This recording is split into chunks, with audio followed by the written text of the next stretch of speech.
हम जब वृक्ष का नाम सुनते हैं तो हमारे मन में एक सुंदर विराट शीतल छाया देने वाला मीठे फल देने वाले वृक्ष का चित्र आ जाता है ना? अब तनिक कल्पना कीजिए, यदि वो वृक्ष ना हो, यदि उसकी जड़ें ना हो, तो क्या आपको उसकी ठंडी शीतल छाया का आराम सुख मिलेगा? क्या आपको उसके मीठे फल मिलेंगे? नहीं।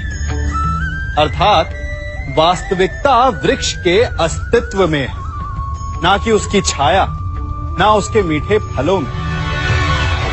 एक मनुष्य अपने जीवन में सदा मान, सम्मान, सुख और संतोष चाहता है, परंतु एक वृक्ष की भांति उसका चरित्र, उसका अस्तित्व होता है। वो चरित्र जड़ होती है जिससे उसकी शाखाएं फूटती हैं और उसे मान, सम्मान के मीठे फल मिलते हैं, सुख की छाया मिलती है। हम सभी प्रतिदिन अपना कार्य करते हैं तो कभी कुछ अधूरा रह जाता है, तो कुछ भूल हो जाती है, कभी कुछ हानि हो जाती है, और फिर उस भूल, उस हानि के अनुभव की पीड़ा तले हम दब जाते हैं। अब आप लोग कहेंगे कि ऐसा होना तो स्वाभाविक है। यदि ऐसा है तो तनिक सूर्य की ओर देखिए। वो प्रतिदिन अंधकार से लड़ता है और हर रात्रि के पश्चात एक नई ऊर्जा, एक नए तेज के साथ उदित होता है। तो क्यों ना आप भी अपने जीवन की बीती पुरानी बुरी बातों को भुलाकर अपना प्रत्येक दिन नई ऊर्जा, नए जीवन की तरह प्रारंभ करें। विश्वास कीजिए, आपका जीवन सरल हो जाएगा और आनंददायी भी। वृक्ष जब फलता है तो कितना सुंदर लगता है। उसकी डालियां झुक जाती हैं। जितने अधिक फल, उतनी झुकी डालियां।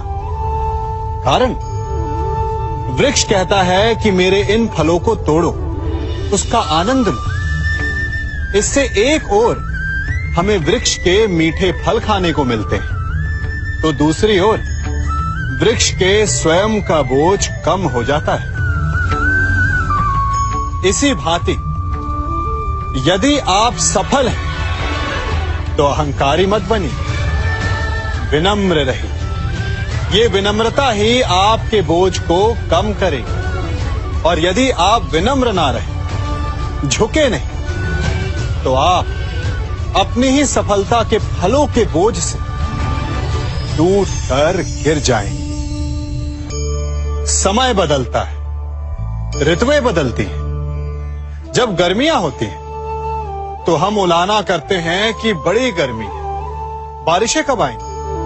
और जब बारिश आती है तब हम कहते हैं कि बड़ा चिपचिप, सर्दियां कब आएंगी। और जब सर्दियां आती हैं तब हम गर्मी की प्रतीक्षा करने लगते हैं। और इसी कारण हम किसी भी ऋतु का आनंद नहीं उठा पाते। कल क्या होगा इसके विषय में सोचकर अपना समय व्यर्थ करना बंद कीजिए। ऋतुओं पर आपका कोई वश नहीं, परंतु आज के, अभी के इस पल पर, इस क्षण पर आपका वश तो है। उसे जीना सीखिए, उसका आनंद उठाना सीखिए। सबके मन का सबसे बड़ा भय क्या है? सबसे बड़ा लालच क्या है? सबसे बड़ी चिंता क्या है? तनिक विचारिए। सबके मन का सबसे बड़ा भय, सबसे बड़ी चिंता है मृत्यु। सभी सोचते हैं, सभी भय खाते हैं कि कहीं मृत्यु ना आ जाए। सभी लालच करते हैं कि कुछ दिन और जीने को मिल जाए। सभी आशा करते हैं कि वे कभी ना मरे। और इसी मृत्यु के भय के कारण ही आप उस जीवन की उपेक्षा कर देते हैं जिसे आप जी रहे हैं। क्या कभी आपने सोचा कि आप मृत्यु से भयभीत क्यों होते हैं? क्योंकि आप जीवन में वो कर नहीं पाए जो आप करना चाहते हैं, और जो आप करना चाहते हैं वो कर पाना तभी संभव होगा जब आप मृत्यु के भय से निकलकर अपने जीवन के हर पल का उपयोग करना सीख जाएंगे। तो मृत्यु के भय से बचने का केवल एक ही मार्ग है, एक ही मंत्र है, अपने जीवन के हर पल को जियो। वृक्ष मुझे बहुत प्रिय हैं, बहुत अच्छे लगते हैं। आपको भी अच्छे लगते होंगे। कारण यह है कि वो हमें छाया देते हैं, अपनी शीतलता देते हैं, शांति देते हैं। परंतु मुझे वृक्ष एक और कारण से अच्छे लगते हैं, और वो कारण है वो सीख जो एक वृक्ष हम सभी को देता है, और वो सीख है अमरता। एक वृक्ष कभी नहीं मरता। मरने से पूर्व वो अपने जैसे कई वृक्ष अपने बीजों के द्वारा संसार को दे जाता है। तो अमर होने का केवल एक ही मार्ग है, और वो है जो आपके पास है वो संसार को दो। अपना ज्ञान, अपना अनुभव, अपना आनंद बांटने में कंजूसी ना करें, कभी कृपण ना हो, तो आप संसार में सदा जीवित, सदा अमर रहेंगे। हम सभी घरों में रहते हैं, और अधिकतर लोगों के जीवन का ये एक स्वप्न तो होता ही है कि हमारा अपना घर हो, है ना? और बड़ी अद्भुत बात तो ये है कि कुछ समय के पश्चात हम उस घर को विस्तृत करना चाहते हैं, उसका आकार बदलना चाहते हैं, उसकी रूपरेखा बदलना चाहते हैं, क्योंकि इसमें आनंद भी है। तनिक सोचिए, जब आपको घर का वास्तु बदलना हो, उसे और सुंदर बनाना हो, तो पुराने निर्माण को तोड़ना पड़ता है, उसे गिराना होता है, घर में तोड़फोड़ करनी पड़ती है।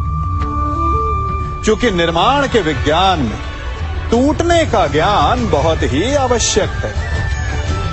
ठीक उसी प्रकार यदि आपके जीवन में समस्याएं, विपदाएं या बाधाएं आपको थोड़ा तोड़ें, तो इसे संकेत समझिए कि आपके भीतर कुछ नया बनने वाला है, कुछ नए का निर्माण होने वाला है। और स्वागत करें इस नए निर्माण का, अपने जीवन के इस नए युग का।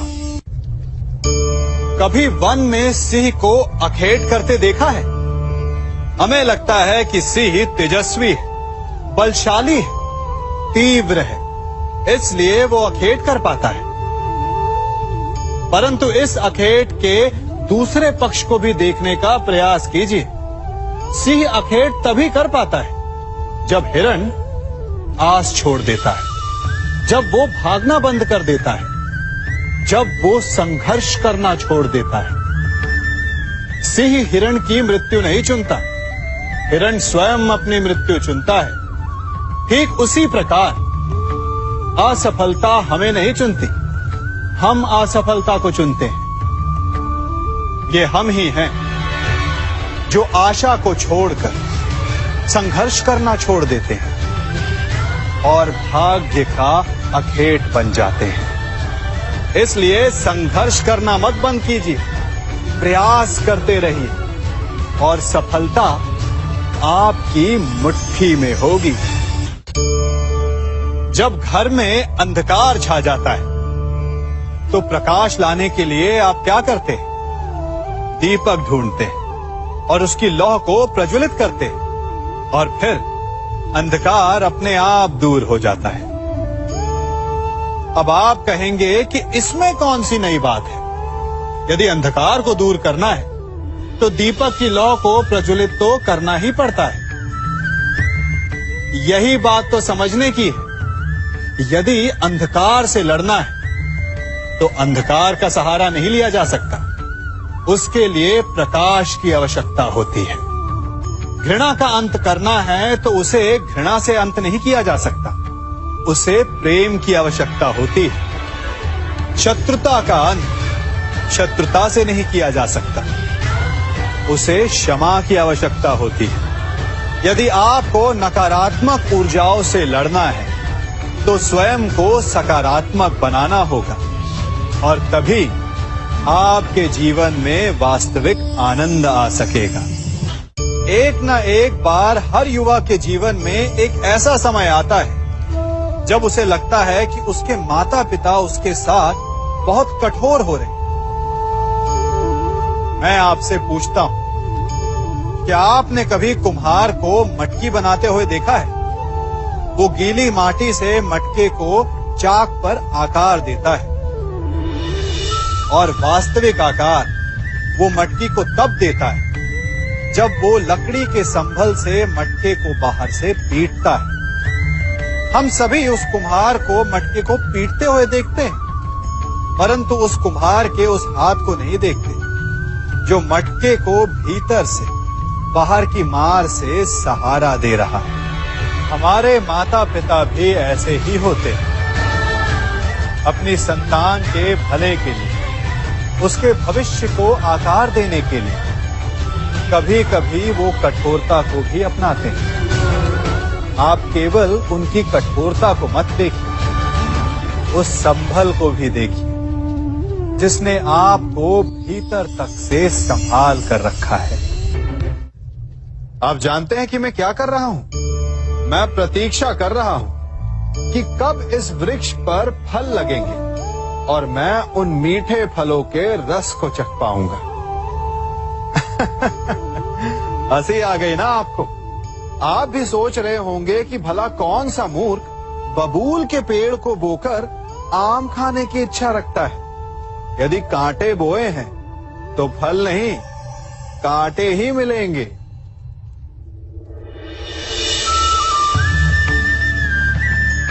देखा, रक्त बह गया। ठीक ऐसा ही हमारे कर्मों के साथ होता है।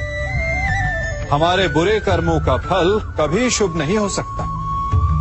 जो हाथ अस्मिता लूटने को आगे बढ़ेंगे, उन हाथों को कटना होगा। जो दृष्टि बुरी बनकर स्त्री पर पड़ेगी, उन्हें अनजान नहीं रक्त के अश्रु भोगने होंगे। जिसने अपने जीवन में छल किया,